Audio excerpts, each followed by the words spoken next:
Les conséquences que ça peut avoir, bah, effectivement, c'est qu'on porte des masques, c'est qu'on est inauthentique, c'est que vous êtes en souffrance parce que il y a d'une part votre âme, votre moi supérieur, qui hurle afin que vous l'entendiez, parce que c'est elle qui porte les blessures, et puis, mais c'est elle qui vous permet aussi de grandir et de vous retrouver qui vous êtes.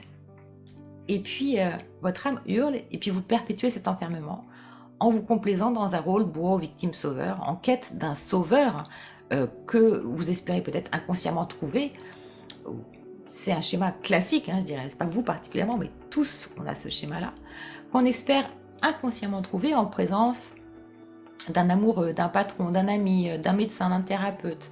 Parfois même cette quête en fait du sauveur peut se transformer en scénario drama via le vécu d'une relation, d'un syndrome de Stockholm.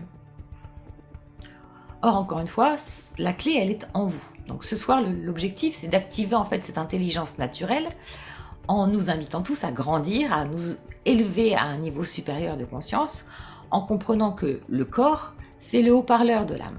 C'est le temple de la guérison, aussi bien que l'expression de nos qualités, de nos dons, de nos vertus.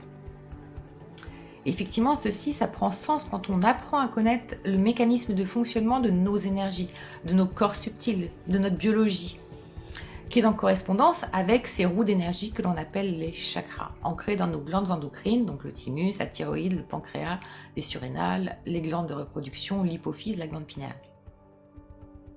Et cette science ancestrale, sur laquelle la médecine traditionnelle, si prodigieuse par certaines avancées technologiques, et de plus en plus, je dirais même, eh bien, elle devrait faire un pas de plus vers cette médecine holistique pour réunir ce qu'elle voit de manière morcelée. Mais bon, ça ne se ferait pas forcément l'affaire des laboratoires pharmaceutiques.